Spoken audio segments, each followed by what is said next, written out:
త్వరలో APPSC job calendar ఈ AP job క్యాలెండర్లో ఇంక్లూడ్ అయి వస్తుందని చెప్పేసి అందరికి తెలిసిన విషయమే. అది కూడా ఉగాదికి రిలీజ్ చేస్తారని చెప్పేసి ఒక ఊహాగానం అయితే బయట నడుస్తూ ఉన్నది.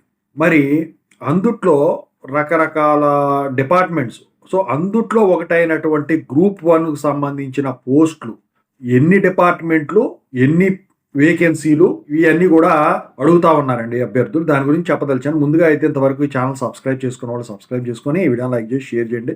Telugu engineering education Telegram channel join అవ్వండి. ఇక టాపిక్లో వెళితే ఏంటంటే గ్రూప్ 1 పోస్టుల్లో వచ్చేసరికి పోలీస్ డిపార్ట్మెంట్లే కానివ్వండి, లేకపోతే రెవెన్యూయే కానివ్వండి, ఇంకా వేరే కానివ్వండి, మొత్తం వచ్చేసరికి 170 కన్నా ఎక్కువే వాటిల్లో ఈ వేకెన్సీలు అనేవి ఉండేదానికి ఛాన్స్ ఉందని చెప్తా ఉన్నారు. ఇక పోస్టుల పరంగా ఇప్పటి వరకు వాళ్ళు కన్ఫామ్ చేసింది అన్నిట్లో కలిపి 170+ వాటిల్లో కలిపి 1840 పోస్టులు అని చెప్పేసి వాళ్ళు కన్ఫామ్ చేయడం అయితే జరిగింది.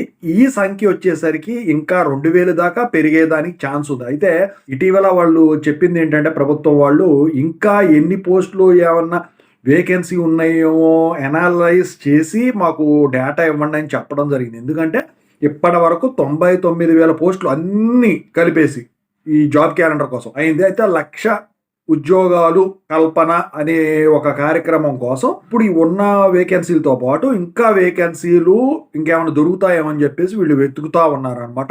ఓవరాల్గా అయితే ఏపీపీఎస్సీ గ్రూప్ 1 పోస్టుల్లో అయితే ఓవరాల్గా అన్ని వాటి మీద 2,000 వరకు పోస్టులు పెరిగే వరకు ఉందన్నమాట. ఓకేనా? ఓవరాల్గా అయితే ఇదండి. ఇంకేమైనా కావాలంటే చెప్పండి, నేను వీడియో చేస్తాను.